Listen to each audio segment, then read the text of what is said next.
Against the Ropes podcast.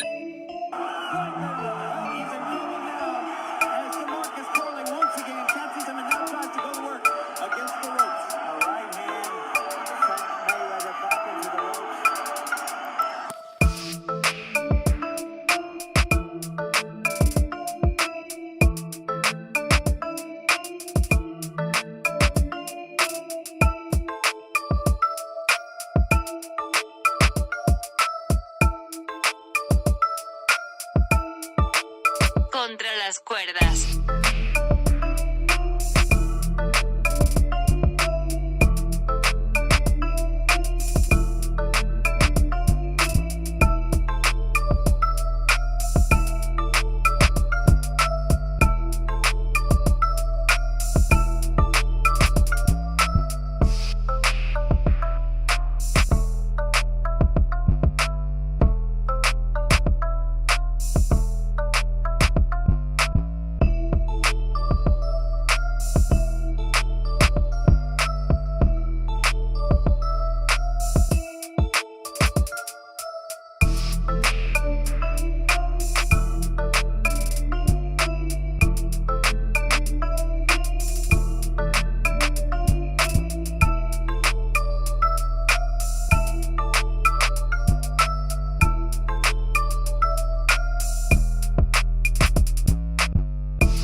Against the Ropes podcast.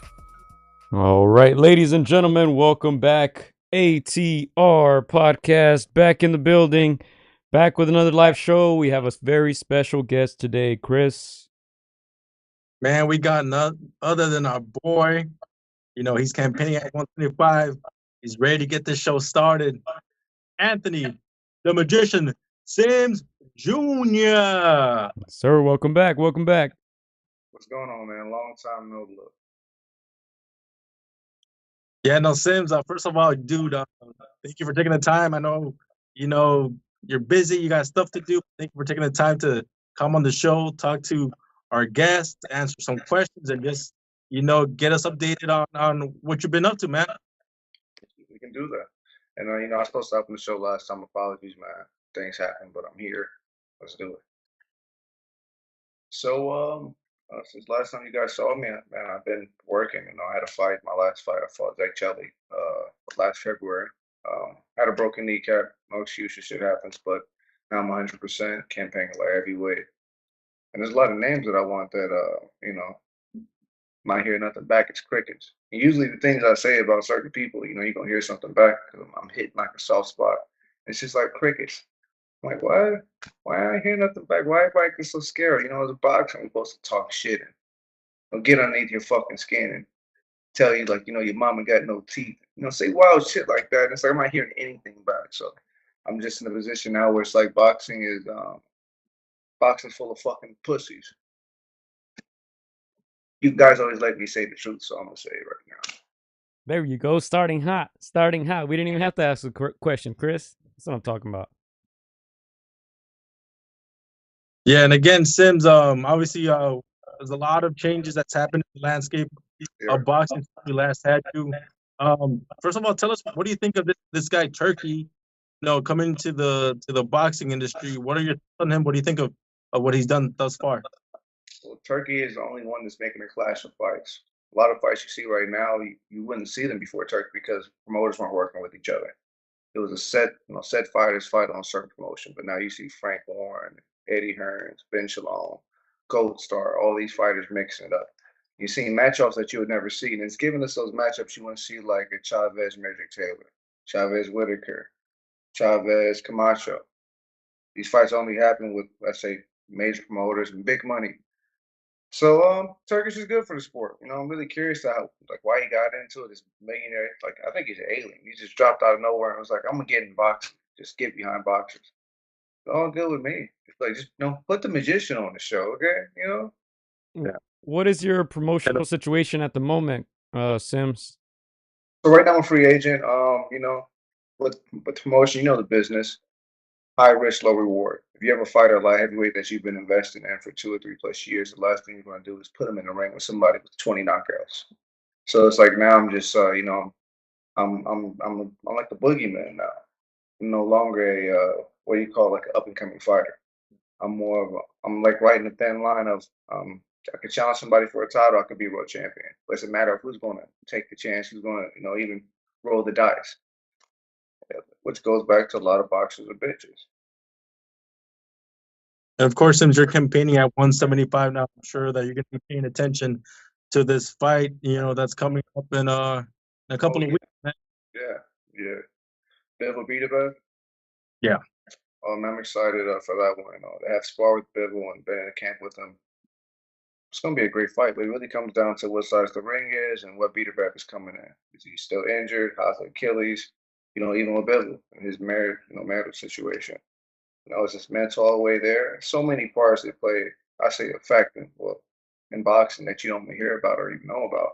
The fight is really one on contract and is one in your mind. It's one in camp. So, the work has been done already. We're just going to see the outcome when they get in the ring. I think Bivol's going to win it. Do you think Bivol is going to win? What is you said you sparred with Bivol? What are some things that he does really well? Bivol is very good at a range. Bivol is like an Olympic fencer. Fencing. He only lets you get within a certain range. You get too close, he'll tie you up. He knows the ring. He has a very high IQ. He has good punching power. He's a boxer puncher, which I believe is the most dangerous type of fighter. You got brawlers, you got punchers, you got boxers. But a boxer puncher means he can knock you out going backwards, which, we've seen he can stop guys. Malin Zanad, Spider, he can hurt guys going off the back foot. Beterbiev, I give Beterbiev the first 6 rounds. If you can stop him under the first 6, because trying to cut the ring off on an elusive fighter, it takes a lot of hair out of you, especially if you're an older fighter. But like I said, it come down to the size of the ring. Where they fight in the 14 by 14 to 16 by 16. Where's the rope line up with the ring? How much space is really in there? Like, the sponsor letters. Where's the sponsorship at in the ring? Because as you can see, these sponsorship emblems, they make it the ring slippery. People don't understand this, but all these sponsorship signs in the ring, when water gets on top of it, it just floats. So you're like hydroplaning on top of the sponsorship labels. Because the canvas, the natural material soaks up the sweat or blood or whatever. It'll soak it up. But these sponsorships, they're fucking everywhere in the ring. That's why you see all these fighters slipping in the fucking ring. So that'd be another bad thing. Bivol hopes to have an elusive night. He's not going to be able to do shit at his fucking feet. He's skating the whole night. So it's just like he's the main event. If you're fighting at the beginning of the night, then you got to worry about a wet ring. If you're the main event, this ring is about to be fucked up by the time you get in it. Like, me and the wife is talking, I'm like, why don't they have a fucking machine to dry the ring off or something? They don't have a fucking machine to dry the ring yet, So it's just it's so many. Fucking Beterbiev could snap his Achilles in a wet ring. There's so many things that play a part in this fight. But God willing, that don't happen. But if it does, you heard it here first. Yeah, it's funny because that's something that we've talked about before, Chris, if you remember correctly. Those sponsorships, the slipperiness, that's probably something that most people do not talk about or think about. But yeah, as far as percentages right now, what are you thinking? 65-35, 60-40, 70-30, what are you thinking? The chances? Yes, for Bivol. I think it's 50-50. This is what boxing's made of. You got guys the same height, same reach, basically same weight, same everything almost, down to the amateur background. Both these guys are bred to be fighters. Like, I've been fighting since I was 6, just like these brothers have. When it comes down to it, we all have the same IQ level. We have the same everything. It's just going to come down to a game of chess. Some things you can sacrifice, some things you can't. Some moves you can make, some you can't. And I think I put my money on Bivol. I think Bivol's going to edge it out on points. All right. Hey, we got some comments from the people here. Shout out to El Pachuco, who's tuning in live. He says that's a very good breakdown. Jesus checking in. He also says Sims versus Mosley Jr. I'll fuck him up. Mosley's the homie though. I fuck with Mosley. He's cool, but like if Mosley watches, like, you my homeboy, I'll fuck you up though, Mosley. Cool. Peoples though, you good peoples. You and your pops. Hey, both of them friends of the show as well. Mosley Senior, Mosley Junior. So yeah, that would be a good one. Yeah, go ahead. Definitely. Yeah, for you guys Yeah, tuning it's, in live, um, Chris, for you guys tuning in live, make sure to drop your comments, questions. We got Anthony Sims Jr. live on the show. Go ahead, Chris. and Sims, you've been in that ring with Bivol, you know, and you were in there before Bivol fought Canelo. Were you surprised with that outcome, or were you one of those guys that felt Bivol had a good chance to beat Canelo? I take nothing from Canelo, but I have to say this as a man. The thing that can damage, I say, a man is his ego, not knowing when you've hit your wall, what you can do, being realistic with yourself. And with Canelo, you have all these people around him telling me you can do it. Yeah, yeah, like you're Canelo. Someone should have told him like this is fucking Bivol. He's a light heavyweight champion for a reason. His height, his reach, it first surpasses yours. Let alone like you don't have those advantages that you normally do at 68 or 60. Well, the punches. You could say the same with Beterbiev. Fucking monster at 68. When he fought this Ukrainian Alex, wasn't the same power, wasn't the same elusiveness, it wasn't the same tenacity, it wasn't the same Benavidez we're used to seeing. Why? Because those same advantages aren't there. Now you're not, just it's not just one person in the ring that walks around 200 pounds. Now both you guys are same height, same weight, said everything. So I think with Canelo, if I was in this team, I would have said don't take the fight. Stay in your weight class. It's like Canelo going, not Canelo, but Crawford going up to 68 to fight Canelo. You had a problem with Maginov at 54 and you just went up. So you don't go up 2 weight classes. You gotta be realistic with yourself, what you can and cannot do. There's only a few fighters who can go up like that. Manny Pacquiao, Roberto Duran, Dwight Cowley, Evander Holyfield. Outside of that, it's like, can't reinvent the wheel. There's only gonna be one Michael Jordan, one Michael Vick. There's only certain people that can do certain things. Some people can go up in weight classes like that.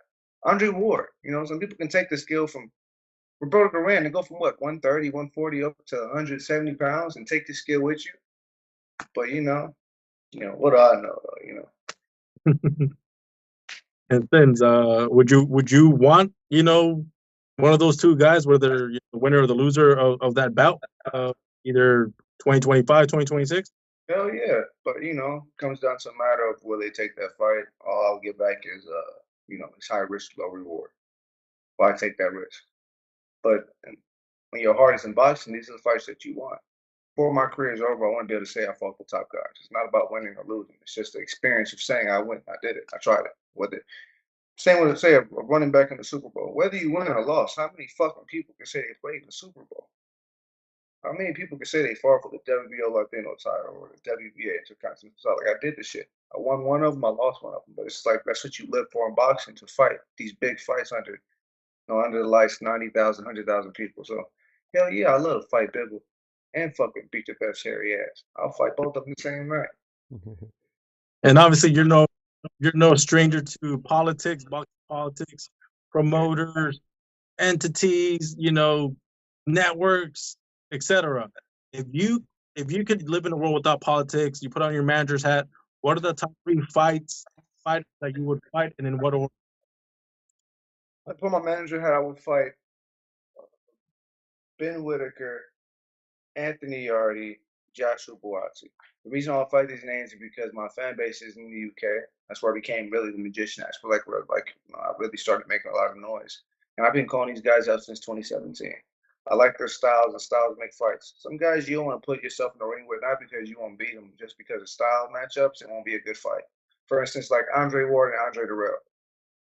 Those style matchups won't make a good fight. Two amazing boxers, counter punches, but just the matchup, it will be a boring fight. Or Shakir Stevenson fighting that Dominican guy. It was a boring fucking fight. Both extraordinary fighters, but just styles. So for me, I think fighting Buatsi, Anthony Yardy, or Ben Whitaker would be great fights because one person is going to force the action, out of the styles. I think it's good matchups. All right, talking about England, talking about the UK. We just had a big fight this past weekend or a couple weekends ago. We know you fought at Wembley. I believe it was the smaller arena, correct? Your last fight? It was It was a Wembley. I can't remember. It was in London though. Okay, let's talk about that before we get into that Joshua fight that had over 90,000 people. Talk about, that environment over there in the UK. Obviously, you're interested in going back. I had the privilege of going to the Jack Catterall against Josh Taylor fight in May. Uh, that was fun. Bunch of crazy Scottish people, bunch of crazy English people. But talk about that being the fighter, you know, walking down to that ring. Um, the whole basically most of the crowd against you, but just talk about that atmosphere and how it compares to others. Well, for me, most of the crowd isn't against me because when I go to England, it's like my second home, so I can't speak from that perspective. I don't get booed and shit like that when I go to England. But in America, unfortunately, the fans here are just they're fans of whatever's hot. They're not even interested really in boxing. They're like, yeah, they're like me too's. Javante, I like him too. Devin Haney, I like him too. But if you ask them like, well, who's licking Leno Loki? Sandy Sadler. Or just ask them like somebody with crazy fucking skill outside of the names you see marketed. They don't know any fucking thing. Go to England, they're pure boxing fans, but they like you as a person as well. So they're really like in tune with you. When you get hit by a punch, they feel it. Ooh, oh. They want you to win. After you fight, win, lose, or draw, English fans will take you to go get a beer. The next day, they'll take you to go to lunch, and you'll eat the whole fucking week while you're there. That's just how they are. And then when you go back to America, they'll send you mail, they'll send you random shit. They'll call you. They'll stay in touch with you. You live down the street, but the fucked up part is in America, you can't get the same love out of people you were raised with, people that you think would support you, people that you rode the same bus but went to the same gym with. So when it comes to UK fans, there's nothing like it. It's unmatched. You walk out, and you hear this vibration of people. It's just like a bead. It's like buzzing. It's just I can't really put into words. You can go to soccer games and shit is one thing, but to actually be on the field and everybody's watching you screaming, it's can't describe it. Nah, shit. When I was watching the fight, I was nervous. I don't know why. I can just imagine as a fighter. You feel it, man. It's just like, nerves. Everybody feels it. Anybody says they doesn't, the fucking lie. If you don't feel nerves, you're probably stupid. But people that do it's one thing that separates cowards from champions. We both feel the same thing. It's how you deal with it. You're gonna feel nerves, you're gonna feel butterflies, you're gonna feel doubts. You gotta overcome that shit, man. That's why you got people that are boxers and people that are fans. Not disrespecting the fans or anything, but some motherfuckers can hop in there and do it. And some motherfuckers think they can do it. And then most motherfuckers know they can't do it. You got those three types of people. The people I don't like are the people that think they can do it. Those are people I really fucking hate. I can't stand them. Because if I hit you, knock you out, I'm the bad person. Or if I tell you come to the gym and pull up and talking trash, like, you trash. I'll whoop everybody you whoop. You can't fight. All right, come on. And I put you in the hospital and I'm the bad guy. Hey, Chris, I'm gonna ask a series of questions here because we're gonna touch on a lot right now. No Diddy, but bear with us. You, Sims, before we talk about that AJ fight, I've seen you clapping at some people on IG, coaches, fighters. Man, what triggered that? Because hey, to me, I love it. I feel like in boxing, there's a lot of the blind leading the blind, but you're calling these guys out, and to me, it's very entertaining. But tell us, like, what kind of triggered that? What triggered it is there's so many people making money off of boxers. They're culture vultures. They've never been in fucking boxing. They're gym coaches, PE coaches, ex-football players. Never fucking fought a day in their life. Couldn't hit water if they fell out of a fucking boat. Couldn't carry my fucking jock strap. But here you are coaching now. And here's the problem I have with that. Basketball, football, baseball. You play with the ball. In boxing, you gotta have it. You gotta have balls.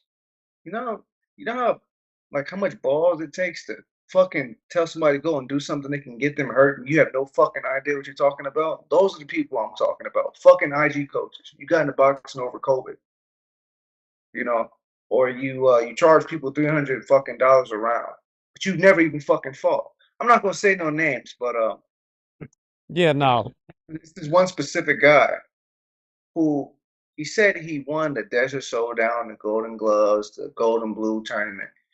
There's no fucking proof of him ever fighting. I'm just gonna say his name is Tiny Hot Little Flame. I'm not gonna say his full name. yeah. Let's not make anyone famous. Let's not make anyone famous. It was a guy named he goes by nickname of Tiny Hot Little Flame. But it's just like people that's never really been in boxing, or you hop into boxing because of who you know, but you never did the fucking footwork. That's my Mhm. problem with it. You know, and don't go and tell me how to drive my car if you've never had a fucking driver license or a learner's permit. Like I say, in boxing, sit in the fucking passenger seat and shut the fuck up. Let the real boxers drive the car. So it's just like I'm just you know, people really dying and shit. R.I.P. Patrick Day. R.I.P. Kim Killen. Motherfuckers and gave their life to this. Joe McClellan. You know, we lost motherfuckers to this game. People leave a piece of themselves in that ring that they'll never get back. So for you to go make money off of this shit, that's blood money. That's fucked up. I don't agree with it.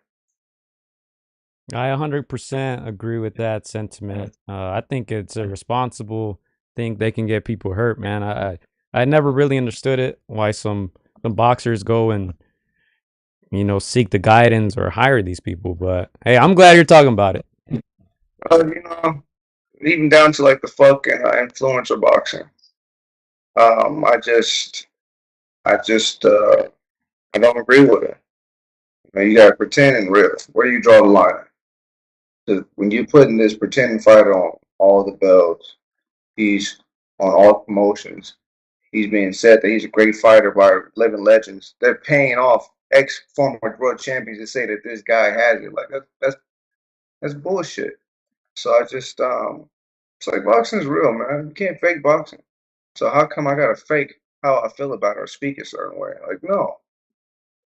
Let's be honest, man. If you're a boxer, everything's not okay with you. I'm not saying you're messed up and twisted, but there's a reason why you're in boxing. So how come we can be these fucking animals in the gym and in the ring, but when it comes to speaking about how we feel about the sport, it's like, shh, none of that. All right. What happens if you and Jake Paul were to fight? That wouldn't happen. When I fought Jake Paul, he'd call the police on me afterward. But that wouldn't happen. I mean, he's had plenty of opportunities to fight real fighters, but the reason why there's real fighters and fucking fake fighters. Can't can't put somebody like that in the ring with somebody like me. You really get hurt. You really get hurt. Like bad. Hey, So, another thing I recently saw is I don't know if you were responsible for spreading this or people just started posting it, but it was that sparring video of you knocking someone down. oh yeah. What about it, brother? I don't know what's up with that. What was It was that? actually it was an accident. Oh, okay. The knockout was it was an accident, but it's just like, man, that's what people want to see, and it's stupid. It's like if you don't post videos of knocking somebody out or doing something, they think you're not relevant if you're not fighting. It's like this is what y'all want to see. Like this shit is stupid. It don't really matter to me, but this is what y'all want to see to show that I'm still active and still putting in work. Yes, magician is still. I'm still. I can't. I'm trying not to curse a lot, but I'm still with. I'm waiting. I'm waiting in the shadows until I get the light. But that's why it's posted. And the thing with me is like I know how to work with people. I know how to pull punches. But when I go to gyms, that's not the case. And that kid I dropped. It was an accident. I didn't show the whole video, but afterwards I was like, fuck, fuck, fuck. I'm feeling bad because I didn't mean to knock this kid out. It was an accident. If I posted it and I was doing it purposely with bad intentions, that's one thing. But it was an accidental knockout. I got plenty of videos like that. It was an accident. I'm not. I'm recording too, so I can watch afterwards to see the mistakes I make. But it's just like shit happens. Shit, Kodo dropped me to the body on purpose. Like had like some serious. Man, Angel Manfredi dropped me when I was like 9 years old. Angel Manfredi came to the gym in Indianapolis. I've sparred some real champions. They didn't pull back on me, but I mean it happens. Yeah. It's boxing. You got something you want to say, Gio? I'm messing with you. No, it's all you, man. It's all you. Who else do you want to call out? Okay. Who else do you want to call out, man? We're here. Ben Whitaker's forehead. Buachi, Yardi, guys like that. Main guys I'm going after is UK. Now, fighters here in the USA, do you think? You're light heavyweight, super middleweight, you're in your own bracket. Like what I'm trying to go after and what I'm trying to get to is not USA based. It's not has no connection to USA boxing. Period. And since some videos came out recently, some drama between Devin Haney and Eddie Hearns. I know it's all relative, But how much truth is it to the words that Devin Haney said? About what? Him supposed to get the tickets from AtR? Yeah, and saying that Eddie, acts like he cares about his fighters, but he doesn't. Like, how? I know it's all relative, but when you first heard that, do you think that Devin Haney was lying, or do you think like, oh, he's got some truth to what he's saying? It's like everybody has their own perspective of a promoter, depending on the promoter's relationship with you. I say as far as Eddie, like I saw Eddie at the Terrence Crawford fight. We talked. It was cool. I mean, everybody has their own opinion about a person. You can't make everybody happy. It's one of them situations. Say Eddie was supposed to give him the tickets, then he was supposed to. Eddie wasn't supposed to give him the tickets, then he wasn't supposed to. It's just like only people that know are the people having the conversation with Eddie and Devin. And it's just them two people and Bill. So it's like, certain stuff like that. I was just like, I don't know. I wasn't there. I don't know. If he's a Mike Tyson or Lennox Lewis, then you don't have to worry about that. It's definite. You got to be at the fight, but he's not one of those household names. I used to take him trick or treating too. He's a good kid. He's a good kid. He's a good kid. And speaking of Mike Tyson, obviously he's got this fight coming up, Man. / pro fight. What are your thoughts on that? I'm actually going to be at the fight. Like a legend. I feel What are like your the strong Jake Paul fighting a 57-year-old senior citizen. I hope Mike Tyson don't come out there with the two shoes with the two Velcro straps on them that the old people wear. He's 57. Yeah. It's like you're fighting the name now. You're not fighting the man. And they're doing it. Where are they doing it at? Texas or here? Texas, yeah. Why are they doing it in Texas? Why? It's the only boxing commission that would sign off on that shit, probably. I'm just saying, it doesn't make sense. Why is so much hype being built around an old man fighting Jake Paul? If it was Mike Tyson fighting Roy Jones or something like that, Lennox Lewis, like, yeah, we get hype about that. But it's like you're making a mockery out of Mike Tyson. Like, hey, Mike, go get that money. But like, I don't know, man. I don't like it. It's corny to me. It's like I respect wrestling more than that shit I'm about to watch. I'm not about to watch it, but I respect wrestling. I'd rather watch Rey Mysterio do a flip off of the Big Show versus watching this, And I nothing but love for Mike Tyson. Like, it's just Mike Tyson. But it's like you hate to see him fighting Jake Paul. It's just like we fight 16-ounce gloves and the brother's supposed to tag team and hop in. Like, it's just a circus, man. Let's shift gears a little bit. Let's talk about your promotional company. You promoted some fights recently. Let's shed some light on that. Thanks, brother. Yeah, I did 2 shows. I did 2 shows in Indiana. Whole point of my promotion was great opportunity where there is none. So, in boxing right now, there's this thing called social media. You got to have followers to get a lot of noise, to get people behind you. What about the fighters that aren't people persons, but they can really fight? The fighters that don't have a big following, but they have the skill. Or the fighters that they can do it, but they need the platform. Well, that's where I came in at. So I was like, let me bridge that gap. If I've been lucky enough to go and venture and fight on the biggest platforms there is, and me and my wife can create it right there in Indianapolis for these fighters. So went there and did 2 shows, get outcomes. But then after those shows, I'm like, I need to focus back on me, get back in the gym, get back working. Not that I really ever stopped, not to do these shows, but it's just like I'm 29. I still a good 2 or 3 years. It makes some noise and go after these big names. I'm just gonna focus solely on me. So I'll put the promotion on the back burner for now. For sure. How are you doing physically now? You mentioned the broken kneecap in your last fight. Yeah. I had surgery, I think, probably March, April of last year. I'm good to go. I have a full recovery, I'm back running, sparring. I'm just waiting for a call. Who want to get knocked the fuck out? And obviously, since Turkey, if you're watching, Turkey, make the call. I know you be watching our show. Go ahead, Chris. Turkey. Yeah, and then Sims, obviously, we know about those 2 setbacks. If you could pick one of those to get back, to run it back, which one do you want more? Which one do we say, Turkey, make this fight happen? Let's run it back. I would say maybe and Gulo, because that was a close decision. I lost that fight outside the ring. The Zach Shelby fight, it's like I don't care about Zach Shelby. I didn't even want that fight. I took that fight to get a second fight, so they gave me a 2-fight deal. I knew who the Zach Shelby kid was. I didn't really care. I'm like, I'm trying to get him out of there. So they did a rematch with Jake Shelley too. Then I mean, I'm open to whoever wants to fight where it makes sense. So I'm getting fight offers, but it's just like not nothing of significance or something that I would even want to give any interest to. We have a question from a listener, Jordan Miser. How do you handle losses or setbacks in your career? How you handle them? Well, I used example before. I view myself as a champion, and all the champions before me, when they lost and had setbacks, they had to rebuild. You have to look in the mirror and see the things that you don't like and the things that you do like. The things you don't like, you got to fix it. The things that you do like, you got to fix that too. Just like Roberto Duran after he got knocked out by Tommy Hearns, he had to rebuild himself. I didn't get knocked out. I got 2 losses, but to get knocked out like how Tommy Hearns did, Roberto Duran, to come back from that, people don't normally do that. Or Roberto Duran, no mas, come back and fight Sugar Ray again.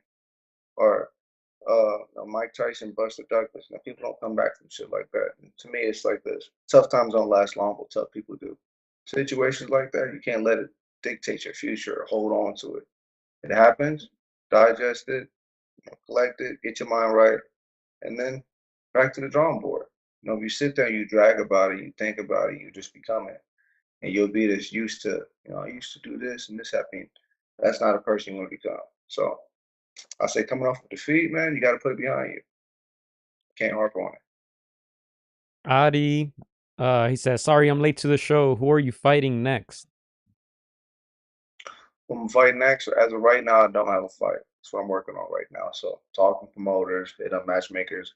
It's the problem of, who wants to fight a guy with 20 knockouts? That's the problem I'm running into. So unless I have a major promoter, it's like, they want to give you one of those last minute calls. Hey, I want you to fight Joe Smith or Bivol, 2-week notice.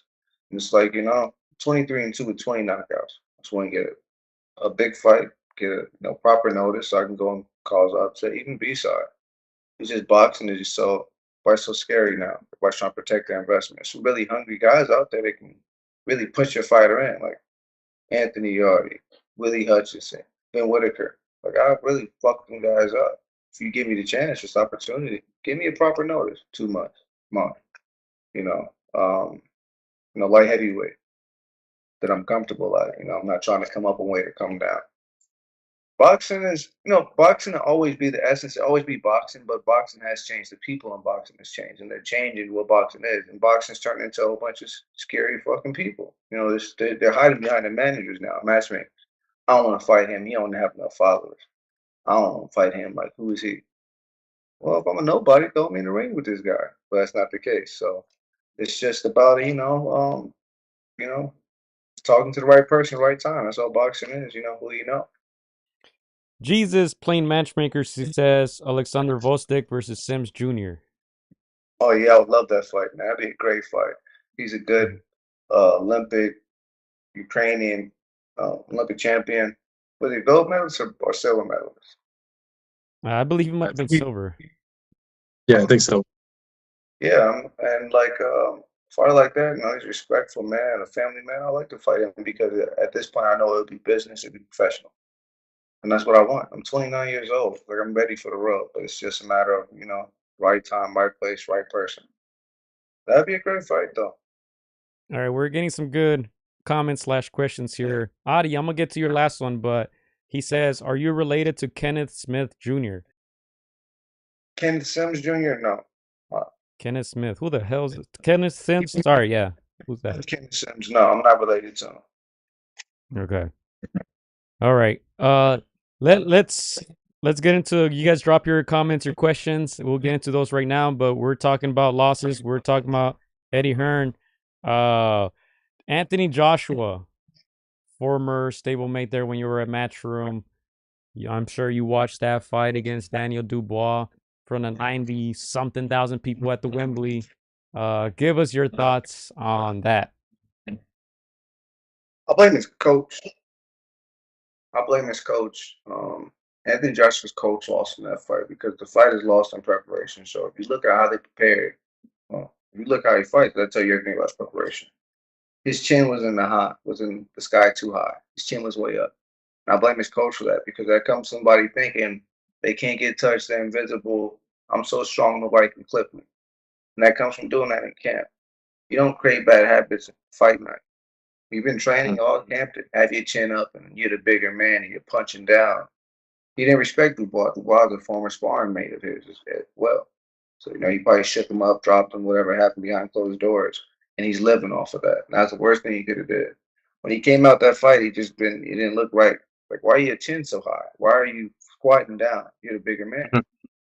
I think Anthony Joshua, in order for him to be successful, he needs to go down south and get him, go find a Lennox Lewis. Get a Lennox Lewis from Britain or Ken Norwood, a big heavyweight man who knows how to use their body. Tyson Fury knows how to use his body. Learning from Sugar Hill, Manny Stewart. Anthony Joshua doesn't know how to use all his advantages, his reach, his weight, his power. Dubois, I told everybody before the fight happened, it's going to happen because Dubois is he's one of the most dangerous heavyweights right now. He's like, to me, he reminds me kind of Vander Holyfield because of his recovery. Vander Holyfield can get hit, smaller heavyweight, but durable and dangerous in the later rounds. That's a dangerous heavyweight. A heavyweight that can go in later rounds and pick up his speed, pick up his timing. That's a dangerous guy. These big heavyweights, Andy Ruiz, Jared Miller, Jerry Anderson. Guys, slow down a little bit. Even Bacoli, he's a big guy, but it's a big weight you're carrying around. Dubois, he picks up each round. Dubois does get hit a little bit more than my liking. But overall, he has a sound team, man. I don't really see anybody stopping him unless they're going to have to kill that man. You're not going to just beat him. The comeback after the fight with Joe Joyce, that was a hell of a fucking fight. He had to quit because his eye broke his orbital bone and couldn't see out his eye. To come back and beat that man and he's just on a roll now, I love to see it. Yeah. Every baby has a daddy, and tonight I'm gonna beat you like I'm your daddy. Like he said that, I was like, oh. Yeah, he's definitely Chris. Oh, sorry, Joe. No, he definitely inserted his name in that heavyweight division. As you said, took a lot of criticism for that Joe Joyce loss. I know you had some criticism or some criticism more toward Usyk, right, in that fight, Dubois versus Usyk. Man, that was not low blow, but they called it a low blow. If Yeah. Usyk fights Dubois again, I think Dubois is gonna stop him. He got off the first time with that body shot. He got off easy. And it's like Usyk's a dangerous southpaw. I give him that, but I think the thing with Usyk is Ukrainians, Russians, and English people do not like when you go to the body, and that's not part of their boxing. You look at them, they're master Olympians, which is the point system, 1-2s and jabs and right hands, even down to Lomachenko. They master that. When it comes to body work, Lomachenko's great on the inside. I won't take that away from him. But when it comes to body work, Usyk, he doesn't like to sit there and go on the inside. If you look, these referees break up a lot of the fights before they can really go on the inside, especially UK referees. When fighters clinch, there's no more fighting in the clinch. They break it up. Fighters hold, there's no more fighting in the clinch. So with Usyk, if Dubois can get inside and keep doing what he's doing, throwing those weird uppercuts right on the belt, and if Usyk doesn't have his trunks all the way to his damn chest, like, man, you see how high his trunks was? Yeah. How you get a body shot off? It's just like chest muscles, then the top of the trunks. Like, there's no body right there. So, Yeah, I agree. Since I'm a huge Usyk fan, but I thought that shot by Dubois was on. I'm also a big fan of Dubois' silliness. I like the dog that he's got in him right now. He had the will, and I felt that Anthony Joshua was damaged goods. That's why I picked Dubois to win. Anthony Joshua is damaged goods. I think his time at the top is I think he's damaged goods, but not for the reason people would think. He's not damaged goods because of his physicality or his body. He's damaged goods because of his mental. He's always trying to prove something that he doesn't have to prove. You don't have to prove you're the toughest, you're the strongest. When he was taunting with the crowd and all that, he's trying to, show that he's not embarrassed, that he got it. He's trying to talk from his corner like, I'm the man. No, you're losing. You're getting whooped right now. Stop sticking your tongue out. Stop looking at the crowd. Stop showboating. But your own mental, your own ego can be what takes you out. So with Anthony, it's his mental. If his mental state doesn't change, then how he fight won't change. And it's as simple as that. He needs to go get with Lennox Lewis or Frank Bruno. There's plenty of them over there that he can go and learn from. This is how you fight as a heavyweight. Don't go to a 5'6" Mexican or even like I have nothing against It's his last coach, Davis. That's his name, Ben Davis. I have Mhm. nothing against Ben Davis. He's a great coach, but has Ben Davis ever been a fucking heavyweight fighting a big ass black man before? That's a different type of fight. It's a different type of speed. It's a different type of flow. I mean, only person I know outside of uh, old heavyweights that can train a heavyweight, make him fight elusive is Mark Breland, former crunk fighter, former Olympic medalist. I don't know if he's world champion or not, but he sparred Tommy Hearns, Joe McClellan, the body snatcher Mike McCullough. He's a little guy though. You look at Mark Breland, he's not a big guy, but he can teach you how to fight like a big man. It's a lost art. We got a lot of coaches and PE teachers, but as far as teachers, senseis, masters, there's it's very rare if you cross one. It's like finding a leprechaun. Yeah. Hey, yeah. Speaking of master trainers, obviously we know that you want to keep the legacy of the great Emmanuel Stewart. What are some things that you still take with you in your career, in your style, and the way you fight from Emmanuel? Funny, man. Every time I put my socks on, I think about Manuel at the gym because man, he used to tell me, pull your socks up, or you get blisters on your feet. And when you fight at a crunk gym, you're gonna be elusive. You're gonna be on your feet. So if you look at crunk fighters, down to the Mizuno shoe, everything's pulled up tight and right. Trunks not above your kneecap, higher on your thigh, down to your jersey. You don't want nothing loose on you. But Manny used to tell me, even with the jab, don't keep your hand here. Keep your hand right here. It's easy to catch a jab. You catch a hook, you slide it right to your ear. A lot of fighters they don't know where to put their hands at. It'd be right here or like this. But Manny was a technician. Taught you how to get as much leverage out of every movement as possible. And he taught you how to think. There's so much strategy that goes into boxing. You may not see it a lot anymore because of the coaches that are in boxing, but I mean, Manny made killers from Andy Lee, Joe McClellan, Vander Holyfield, Chavez, Lennox Lewis. These are guys that's not out of Detroit. They went to Manny.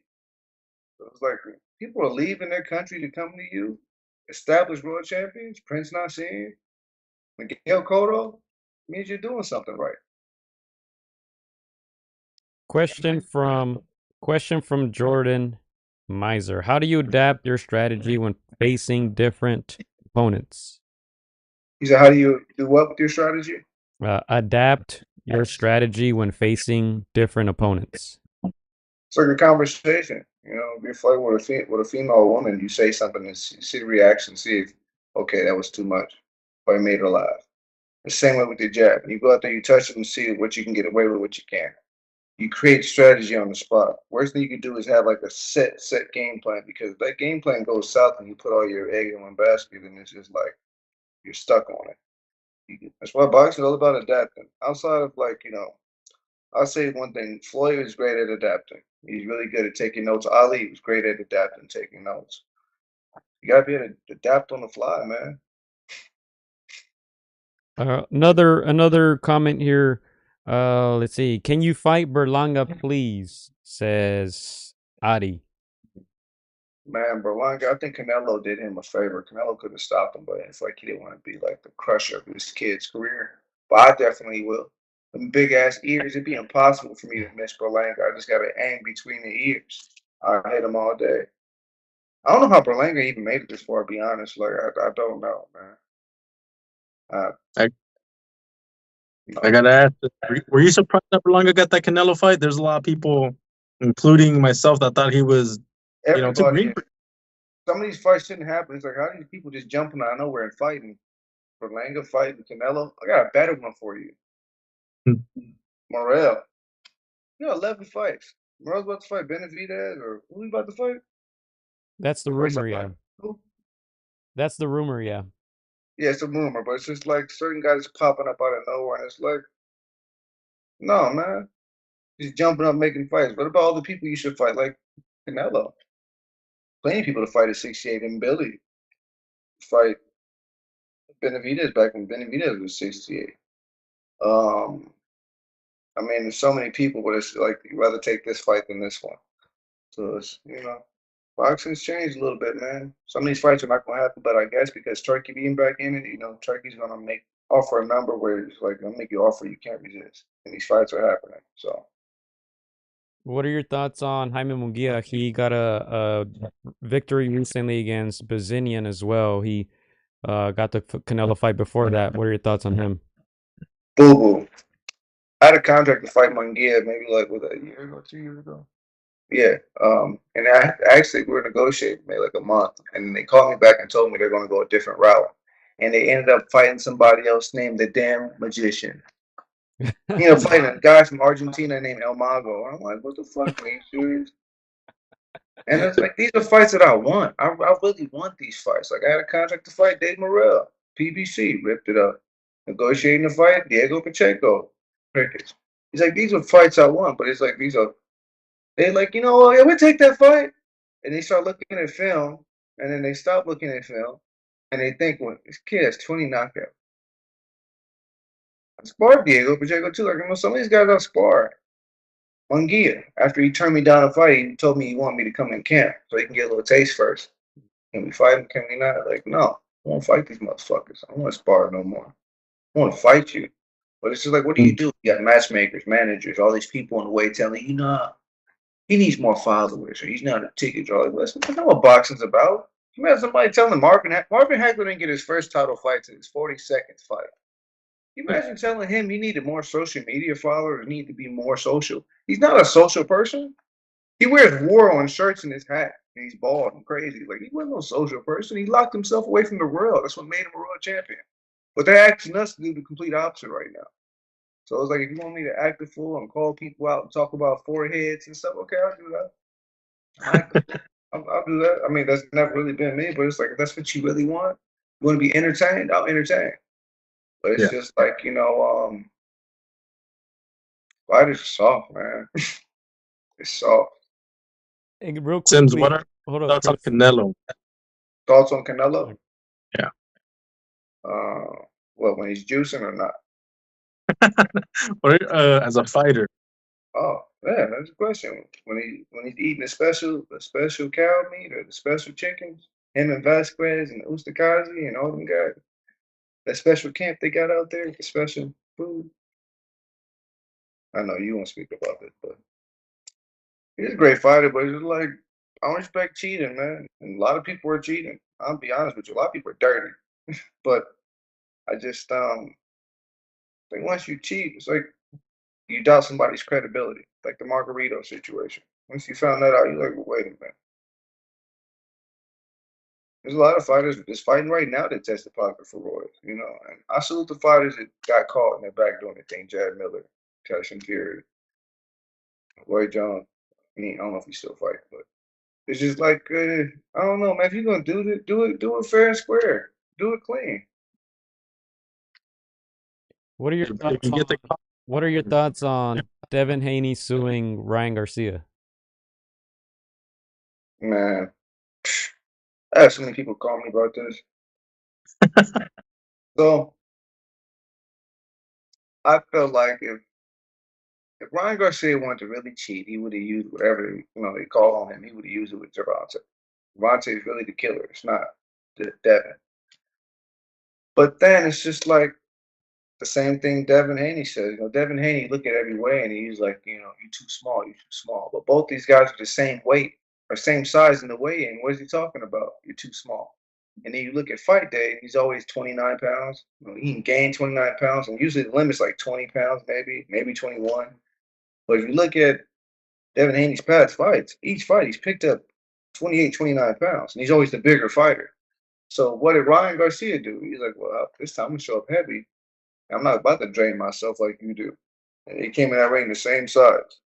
And I heard like what he got tested positive for, excuse me, it actually isn't a positive factor. Like it really doesn't do anything for you. They say it's something you take when you're cycling and blah, blah, blah. But I've seen this video of Victor Glendez did. That's his name, right? Victor Glendez, guy from Snack. Victor Conte.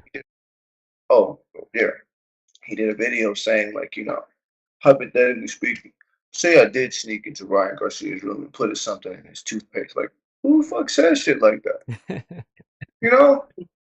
I was all ears up until he said that, and it just rubbed me the wrong way. And just, his history with the doping cases and stuff. I just, it's one of them situations like you asked me before, Devin Haney and Eddie Hearn with the tickets. You really don't know unless you're there. Nobody really knows. And so, Sims, there's rumors that Canelo's gonna fight in December. Of course, we know that he fights in May, September. He's alluded that he wants the winner. You know, whether it's Bivol, whether it's Beterbiev.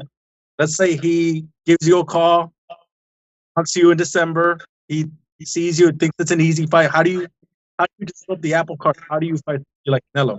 Well, because man, I'm like, on the way. Can't take the fight. Quiero valer contigo. But then it would be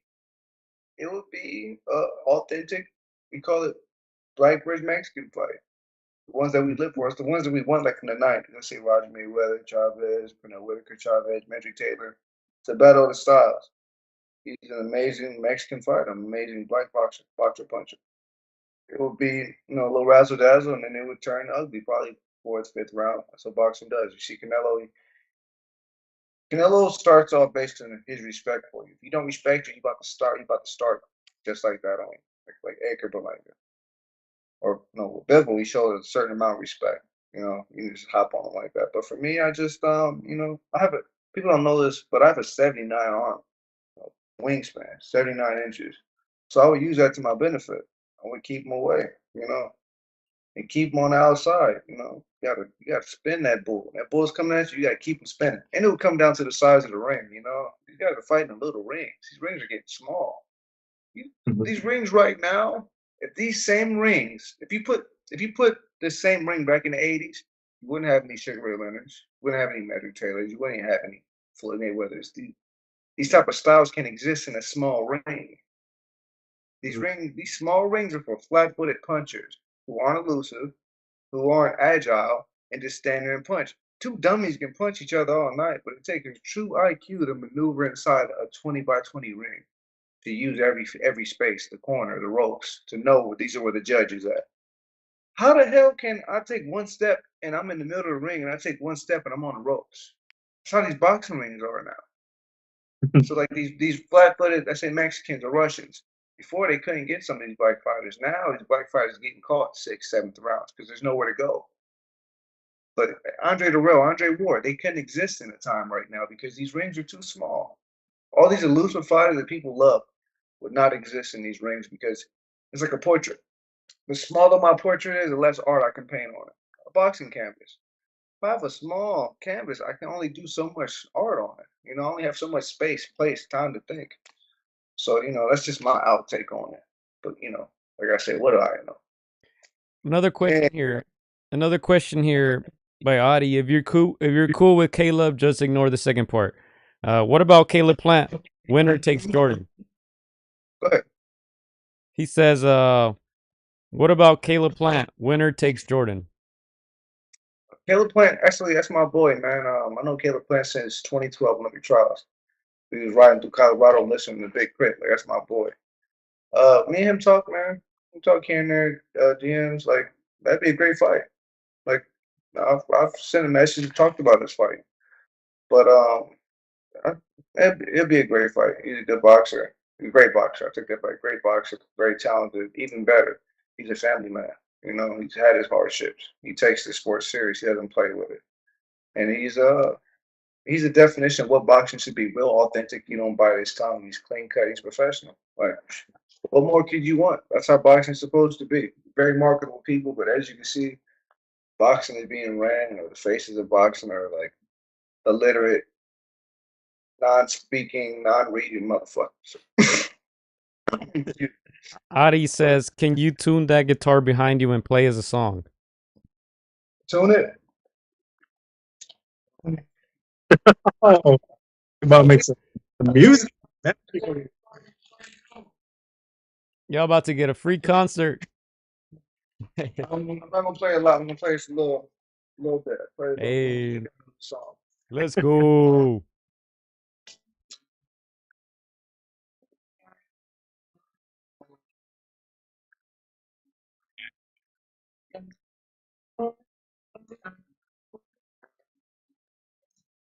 There you go. It's not pretty right now. Right? It's a little bit.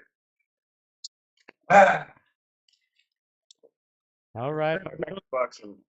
we know that music is a big part of you. We know you're into some of that funk music, man. Tell us what's on your playlist when you're out running, when you're out putting in miles. What are you listening to? Man, it depends on the funk I want.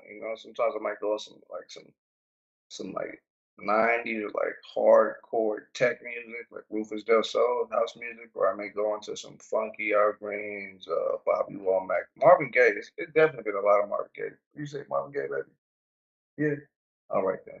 Definitely Marvin Gaye, but it's just like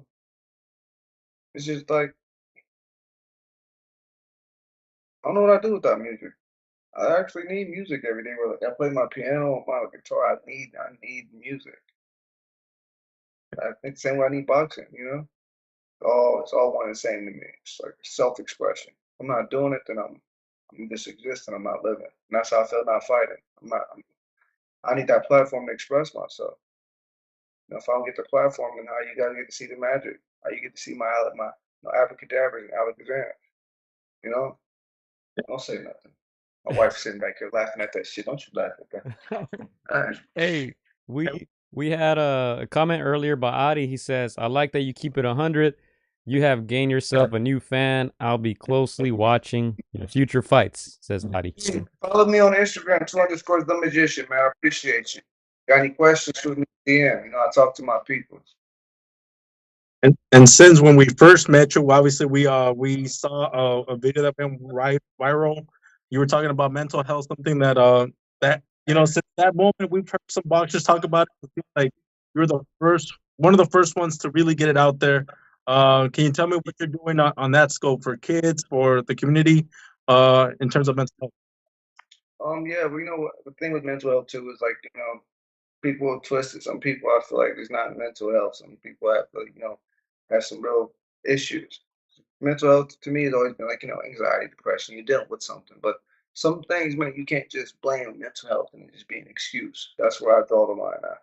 Whether it's abusing people, abusing yourself, I draw the line as far as, well, I have mental illness. Okay.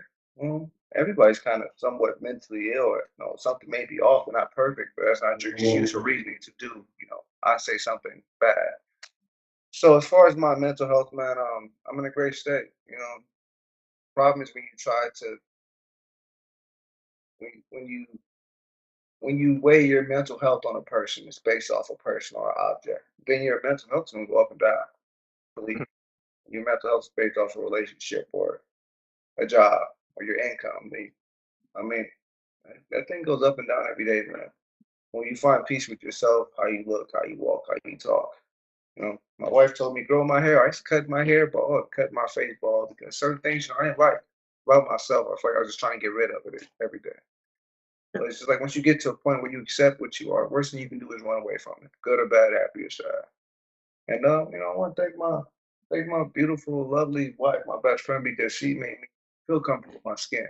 After that loss I had with Angulo and Chelly, I want to say I had doubts, but I started questioning certain things that made me a magician. Like, is this part of me or is this not part of me? Is this a persona? Is this a facade? Like, no, what's me? And she told me, like, grow your hair out, grow your beard out. Be okay being funky. Don't let them make you feel bad. Don't let them make you feel bad about being you, being funky, being groovy. All the music I listen to is kind of outdated. Things that I do, I still wear bell bottoms and shit. Like I'm funky like that. But when I accepted that, like nothing nobody could really say to me to get underneath my skin. That's why I can talk about people. I can throw rocks at them because I don't live in a glass house. I'm standing out there throwing rocks at you. Like, I'm not hiding behind anything. But how many men can do that? I'm gonna be honest too, talking about that. A lot of it starts with the other half.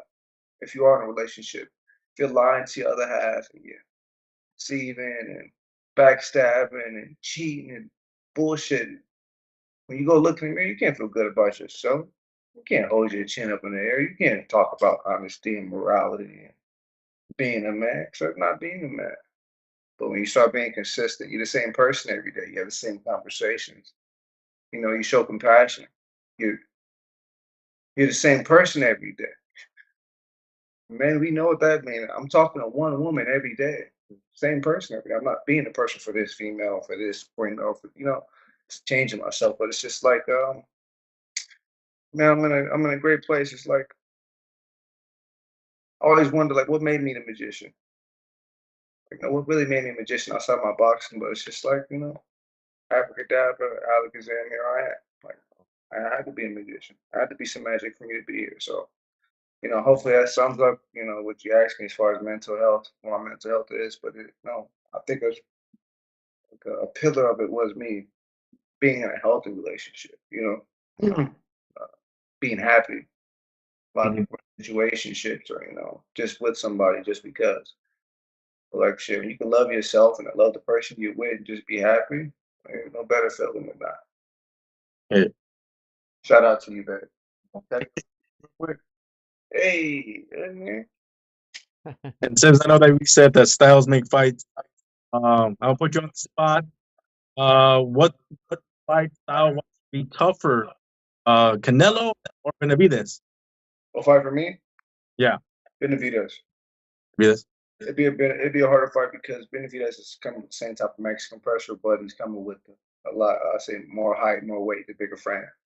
Canelo would be more tricky, but I say at least with Canelo you can evade him if you know how to use the ring, if you have good legs, and if you have a longer reach. Mhm. Benavidez is not too many places you can go. You got to fight that man. So yeah, I like you ask that because a lot of fighters aren't realistic about styles of what they're working with. I'll Right. whoop this guy. I'll do this. You gotta look at the paperwork and see like what your advantages and what are your disadvantages. Right. Once you're realistic with yourself, then you can really talk. But I'll whoop this guy and do this. But you got 70-inch arms. Mhm. Canelo's arms is what, like 74, 75? You know? Yeah. Is it 73? Maybe it's like 72, 73. It's like Charlo and them all the same. They got little arms. It's 70. God damn. Yeah, 70 inches. 70-inch arms? How he put his belt on? His arms are short. And for a fight like that, we know that Canelo has the only two losses he has on record are against boxer types. Would you see some of that tape? Do you look back and be like, okay, Mayweather did this right, Bivol did this right? How can I implement that strategy? um, To yeah, and I'm like, yeah, no. If anything, I'll probably go and watch old school film. Not so much Canelo, but it's like if you look at the essence of a style, you can go and track it in the past. If you look at Floyd, you can find Floyd and George Benton, find Floyd and Pernell Whitaker, Magic Taylor. Canelo, you can see Canelo and Chavez, you see Canelo and Salvador, you see Canelo and you see glimpses of him in Alexis Arguello. You see like Latin heritage. Can't ignore it. You see them uppercuts and stuff. Only Latinos throw certain punches a certain way. Like it's a Latin fighter. Even like Adames, right? I yeah, thought Adames is black until I started seeing him throw punches. I'm like, no, he's definitely Latino. And I found out he's Dominican. yeah. Yeah. So it's just like look at the essence of a style, you usually track it all the way back. George Foreman, that style he's taught was by Sammy Sadler, guy with long arms who knew how to use his reach. So guys like that, you don't look at the film. I think that's the worst thing you could do because they're not gonna fight you the same way they fought that guy. Yeah. So if Canelo were to see this video, or when he sees this video, how would you sell how would you sell it to the fans, or what would you tell Canelo? Like, this is why a fight with me makes sense. I would tell Canelo that right now, boxing fans need an old school, authentic matchup. They don't want to see a Russian versus Russian or a German versus German. They want to see a '90s vintage black versus Mexican fight. We love those type of styles. We don't want to see we want to see two punchers go at it. Yeah, that's cool too. But what happens when the two punchers get tired, or somebody gets an accidental headbutt or a cut? No, we don't want to see that. We want to see skills. We want to see, oh my God, like the guy almost got knocked out, or this guy's elusive, or man, this guy's putting pressure. Mike Tyson, Lennox Lewis, that was a boxer versus what a pressure fighter. So I think I would tell them like, let's give the people what they want, which is that's what's been missing. Tell me the last slick black fighter Canelo fought outside of Floyd. Crickets. I can't think of one that was on a high level. Kirkman was. Kirkland, but no, Kirkland wasn't. Erislandy Lara, another elusive boxer. You see those styles give Mexican fighters a hard time because most Mexican fighters need to do what to punch. They need to plant their feet. They got to plant their feet. And they got to be coming forward. Canelo can fight backwards too. I give that to him, but certain styles give you a problem. And I say a elusive black fighter that feints and shit, nobody likes that. Maybe that's the reason why I'm avoiding. But proof's in the pudding. Canelo can whoop elusive fighters. You would fought all the other Floyds out there. There's other slick guys that he's staying away from for a reason. That black type of style is not a Mexican style. Anthony Joshua lost to Andy Ruiz because there's no fucking Mexicans in England to spar. How do you get ready for a Mexican? You never fought one before. Only Mexicans fight like Mexicans. Cubans, Dominicans don't fight. Puerto Ricans fight like Mexicans. Like Andy Ruiz, you need to fight a real thoroughbred, hard-hitting Mexican to prepare for that, but he didn't. You know who he went and fought? I think he went and fought he went and sparred a small Samoan or something like that. But it's just like, styles make fights, man, and the flavor. It's all about the flavor. We need some 90s flavor. We need some Medrick Taylor Chavez, the first one, not the second one, before he dropped the fight. Pernell Whitaker, Chavez, Camacho, Chavez. Just that Tito Trinidad Hopkins. We need that black versus Latino rivalry, but you don't really see it. And if you do see it, it's a whole bunch of little 140-pound guys. Like me and my wife was talking. I respect, 140-pound fighter. That's great. But if a 200-pound man walks up and picks you up, you can't do nothing about it. You're a 140-pound man. If two guys hop out of the car and they both 200 pounds and they come grab you and your girl, like what? Javante can't do nothing. They don't get to do it. You're 130 pounds soaking wet, right? Your girl's 100 pounds. You're both 5'2". If I hop out the car and just pick you up and take off running with you, somebody's gonna think I'm grabbing my kid and running with him. So it's not that I disrespect smaller fighters, but it's like it's a difference. When you get over 160 pounds, you're dealing with motherfuckers that can really crack like a heavyweight. You're not a 140-pound man or like a teenage-sized grown man. No offense, no offense to those fighters out there, but it's just like there's a reason why they call it light heavyweight. It must be a smaller heavyweight, you crack. We're not buzzsaws, 130 pounds throwing over 1,000 punches each round and no punches hurt. Yeah. Oh, by the way, Ben Whitaker, your forehead big as fuck and you got pillow punches. Thank you. All right, so let's say hypothetically you get that phone call. Let's say you get that phone call, to fight Canelo. Canelo, just doesn't see you as a threat. He calls you. He says, "Oh, I'm gonna make work of him." Who do you call? We all know that we can't really emulate Canelo. But let's say you get that call. You have that fight 3 months out. Who do you call for sparring to emulate a Canelo style? I got one person in mind. He'd be perfect. Who's that? Raul. My homeboy Raul, Long Beach. Raul Solomon. Yep, my boy. Churchill brother EFBM, because he's gonna get me ready. He's gonna make me push. He's gonna make me dig, and he's gonna. If he sees he catch me with a shot or something, he's gonna be a type like he's gonna keep trying to get me with that shot, not to knock me out, but he knows if you getting caught with it with me, Canelo's gonna catch you with it. So I would definitely go in camp with. I would pick him up, and another guy, Rafi. Sorry, it's a Armenian heavyweight. He's a big, strong guy. I'll pick him up too. But yeah, I get that call. That'd be great. It's like these are the calls you want, and these other fighters, they don't want the call. If they get the call, they're shaking in their boots. But I haven't done this since I was 6 years old. I've been inactive since February, not by choice. I want to fight, but it's like who wants to fight a guy with 20 knockouts? He's coming off of a loss. Danny Garcia coming off of how many years inactive? Erislandy Lara, I think both of them 4 years. Andrew Ruiz, 2 years. Jared Miller's coming off of a loss, and doping. Yeah, Whitaker, he's fighting a guy coming off of a loss. So all these promoters keep telling me I need to come off of a win. That's bullshit. All these other guys is fighting coming off of losses, coming off inactivity wise. Well, why? Caleb Plant's another one.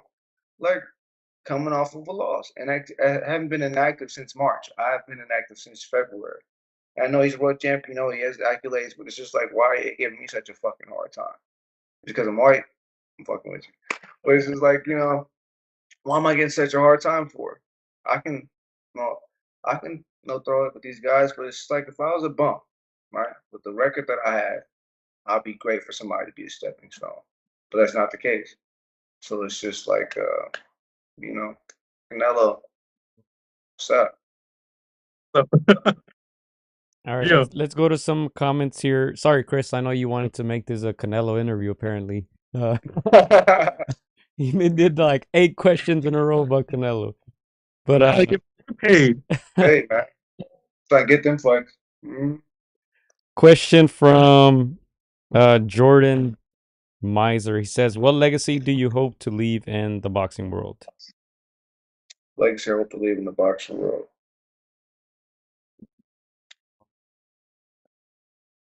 I well, hope to leave a legacy that all boxers aren't fucking stupid. A lot of them are, though. My legacy be like, you don't have to come from the hood to be a fighter. You have to come from the struggle. You have to have something worth fighting for, whether it's mental, spiritual, physical, whatever it is. You have to have something worth fighting for. So don't get it twisted. Every fighter isn't ignorant or literate or can't speak, can't write. It's a lot of those. But a lot of us too are intellectual, we're artists. We can talk, we can walk. We have lives outside of boxing. So I hope to leave a legacy like boxers are people too, you know, not just all brutes and dummies and just fight. No, we're human beings just like everybody else. And since there's always people, not just in the boxing world, but in life, that that discredit you, that say that you're not gonna make it. How much motivation is that for you, for the people that guess like along your way that didn't believe in you? How much of that motivation burns your desire to keep working hard, to tell them I proved you wrong? I mean, it's not. That's the thing. It's not even like a factor in my day to day life. You're thinking about people that say you can't do this, you can't do that. Why are you thinking about these motherfuckers?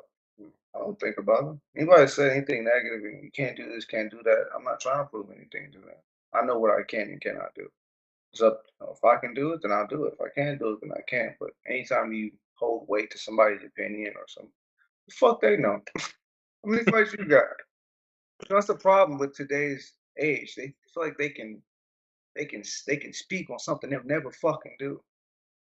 Mhm. You got the audacity to tell me I need to do what? You know the beast I've slayed, the adversity I went through with this boxing shit, and you think you can come in and tell me I'm gonna be this? I'm like, if you stand in front of me, I'll punch a hole through your face. You know? But you're gonna sit here and comment on Instagram and then report me. It's like, what? I just we live in a crazy age, man, because these same comments and the same audacity people have to say what they say on Instagram, they would never say it to your face.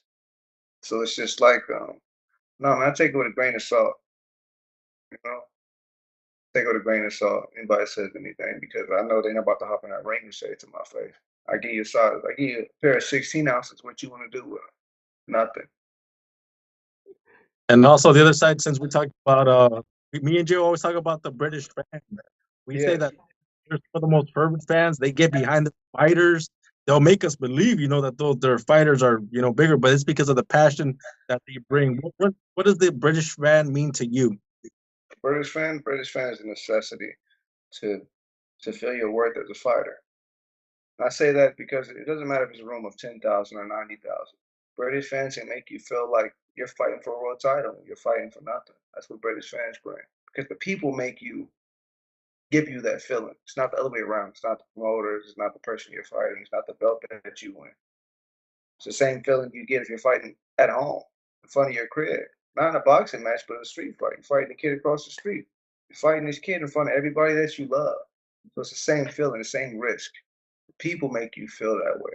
Not the location, not the belt, not the opponent, not the promoter, not the matchmaker, but the fans. That's the thing with boxing.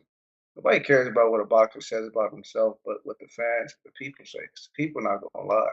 You can say whatever about yourself, but people, British fans is a necessity. If you don't have British fans, you need to go get some. Yep. Yeah, last Canelo question here. Just kidding, Sims. The floor is yours, man. Who do you want to call? What last message do you want to send? Anyone else you want to call out? I want to call out. Almost forgot. Yeah, Ben Whitaker's forehead. I want to call his forehead out. I almost forgot. I gotta say it twice. Ben Whitaker, tell your forehead, I'm gonna see y'all on the other side of the pond. Oh yeah. Joshua Buatsi. I want to fight Willie Hutchinson. I want to fight Aziz. I would love to fight Aziz. He's a throwback fighter, fights similar to Marvin Hagler. I think it'd be a good match of styles. There's a guy, his name is Louis something, I don't know. His breath smells real bad and he got veneers. He's a boxer. His name is Louis Edmond or something. I don't know. His breath smells so bad though. And I want to fight him. Yeah, it's just it's crazy to think when he pulls his teeth out, there's a whole bunch of little sharp baby teeth underneath there stinking, you know. Just him, not everybody that has veneers, but his veneers definitely. No. Yeah, it was like Anthony Yardy, Buatsi. Like, you know, these are fights that I want. Matter of, you know, who would take the bait. Because we definitely sell a fight. It's the whole part of boxing is marketing, talking. But I don't know if you guys see this. It's missing. The personalities, like the press conference is fucking ass. Like sitting watching two English fighters talk shit back and forth. Like, yeah, Mike, I ate me oatmeal today. What you eat? Well, I ate me crumpets and tea. I'm ready. Like, nobody wants to fucking hear that shit. You know, Anthony Joshua, respect me, respect. And Dubois was like, yeah, well, I'm gonna be your daddy. And Anthony Joshua's, but you better respect me. Watch your mouth. Like, nobody wants to hear this shit, you know? We want to hear jokes and comical stuff and, like, you know, plot twists and, like, you know, you thought he was going somewhere serious and it's a joke. Chris Eubanks. We want to hear stuff like that. Chris Eubanks is what we want to hear. The truth, he's himself. He says whatever he wants to, even if he has to apologize afterwards. That's what we want to hear. But, yeah. So It doesn't this mention is Whitaker's forehead. this is Chris. Fighters right now. Trash talk. Entertaining trash talkers. Tyson Fury, Teofimo. Who else? I don't know, man. Not a lot of fighters can talk. Yeah. And even more of them can't read. I'm not gonna say who, but just know. Just know if you put a teleprompter in front of them, they're gonna fuck up. So, but I don't know, man. I'm not really in touch with a lot of these personalities that I see in the boxing ring anymore. UK fighters, I could say like Dylan White. I like watching him, and you know, Josh Taylor is my boy from England, and we train with each other for a little bit. But as American fighters, it's just I feel like I'm just seeing copies. It's not interesting. I'm seeing copies of Adrian Barnes and Floyd Mayweather. I'm Sean Porter. I'm just seeing replications of these guys, not just I don't know. And I'm not even shooting them down, you know. They're doing the best that they can, but I'm not interested, you know. Yeah.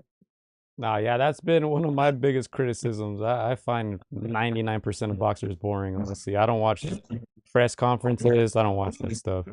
It's like it's awful. It's like, where's the jokes at and stuff, you know? Like, take shots at people, man.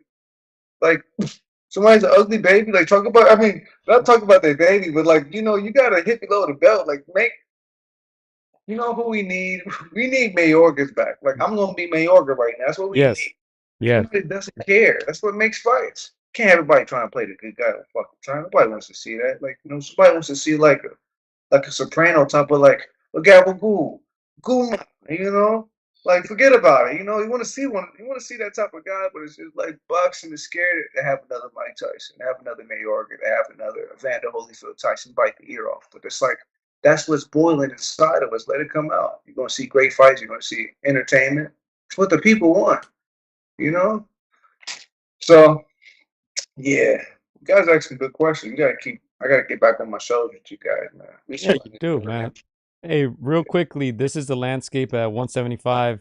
Bivol, Beterbiev, David Benavides, David Morrell, Joshua Buatsi, Anthony Yard, Callum Smith, Alexander Vostek, Connor Wallace, and Willie Hutchinson. So that's the 175 division right now. I know the names, except for the Wallace guy. I don't think I know him. Okay, Wallace. I've never heard of him either. He is 14-1, 10 KOs.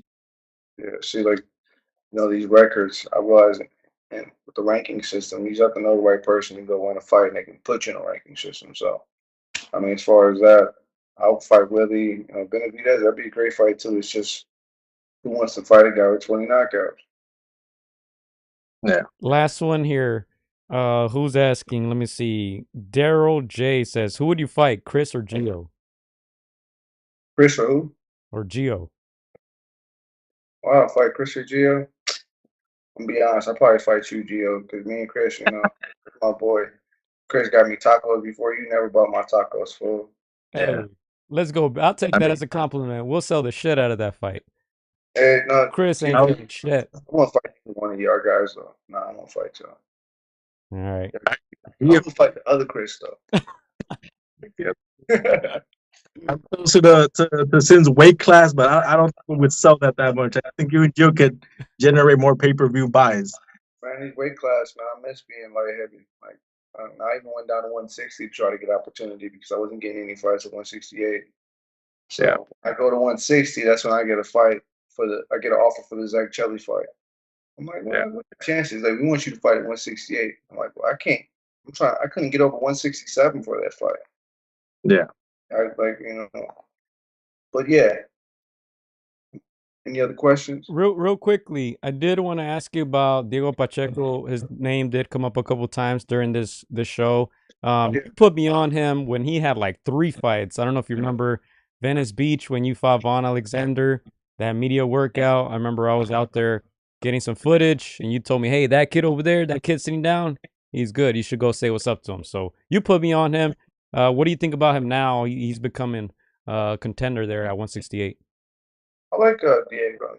He's a good fighter, good kid. It's just like, he has the right people making the decisions for him. Good matchmaker I was speaking to fight him decided after about 3 weeks that they weren't going to fight me, and I was going to fight him here in LA. I think that was not his last fight, but the fight before that. I was going to fight him here in LA, and they told me I was going to go a different route. That I wasn't something they want to deal with. But I would like to fight Diego, but like I said, he wants to fight a guy 20 knockout. So I'm gonna put on my picture hat and say if I could pick a street fight without politics in the way, I would go after Alexander Volzik for us. I think he's a good name. They mentioned it in the comments earlier. He's a good name. A little bit older, 37, 38, but you know what? A name's a name. So I would be the first one. We take care of business. We move on to bigger things. I agree. I think your fan base is in the UK. We know those UK fans will pay to see you. They love you. They're a lot of them are. They bought into the story. They know your story. They know your background. They feel your authenticity. So I would go after Garde Boazzi. Whether it's chasing them down in their camps, a la 1990s heavyweights. Chase them down. Let's go, champ status. Until one of those guys bites. Obviously a challenging fight, but doable. Once you get one of their names, then you move on to the other British, and that's where you build it. And then we go after legacy fights. But that's just me putting on my manager's hat. What do you think? It's funny you said that because that name has came up a few times. Alex. Yeah. Yeah, it came up. So can't really go into detail with that one, but that'd be a fight I would like to be. I'll be interested in because it's like if you're not fighting the best, and what the hell are you doing it for? I want to fight the top guys. I know with my style, me 100%, I would have broken kneecap. My slickness and old school style give a lot of people problems. Yeah. Gio. Yeah, so you guys get your last questions off. We're about to dip a batty here. But no, I just want to thank you, man, for hopping on. Long overdue. We always enjoy doing the show with you. You were one of our first guests way back in the day, 4 or 5 years ago, possibly 6. I don't remember. So yeah, man, I always appreciate you. And hopefully you get something big, man. 29 years old. I think it's time. It's time. Right now's the time. Hey, let me know when we're back on, man. I'd love to have back on. We used to, I lived in Long Beach, so I was always on. I was right down the street. I'm from the mean guys.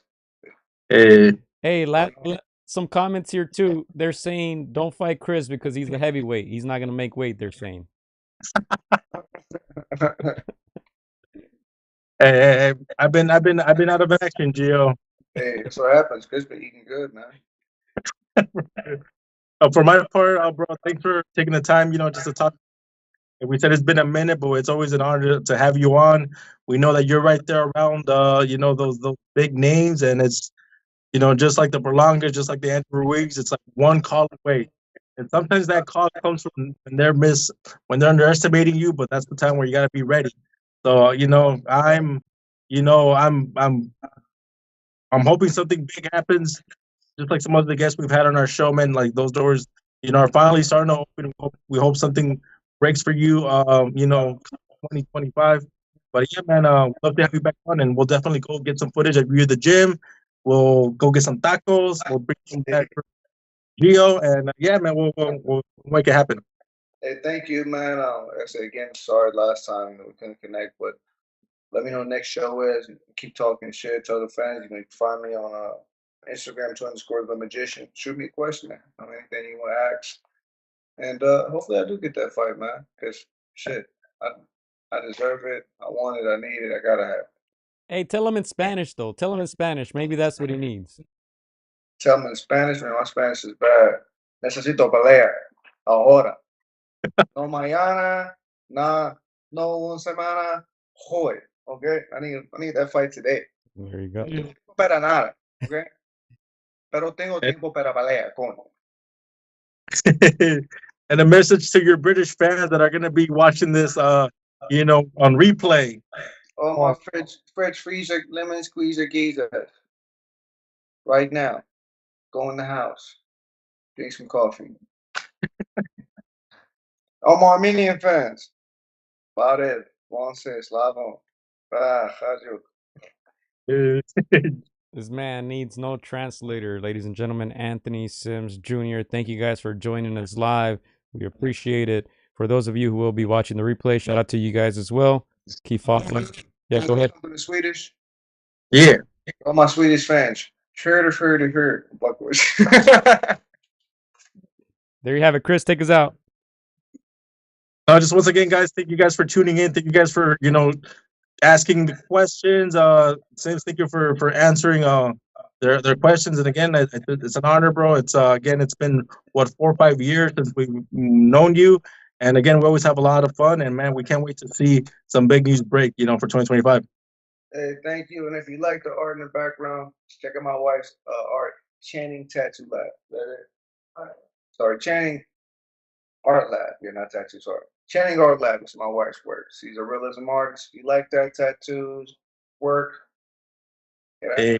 Hey, I dig it. Some motherfuckers show up like in their car. Like, dog, you're doing an interview. Why are you in your car driving around? That's wild. A lot of people hosting podcasts in their car. I'm like, you homeless or some shit? Like, what are you doing a podcast in your car for? Driving on the phone like this while you drive. That's wild. So I appreciate the background, all that cool stuff, man. We'll do it again soon. Hit us up, Channing Lab. Channing Art Lab, sorry.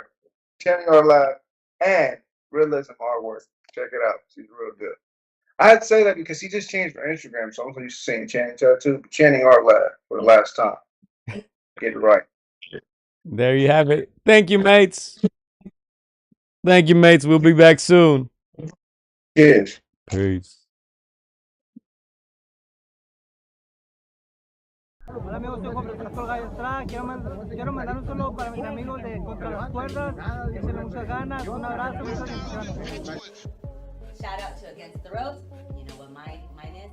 Let's box, bitches. It's almost fight night. Shout out to Against the Ropes. Thank you for the support. Keep doing your thing. You're doing a great job. So thank you and best wishes. Huge shout out to Against the Ropes. Shout out to Against the Ropes. Thank you guys for the interview and hope to see you guys soon.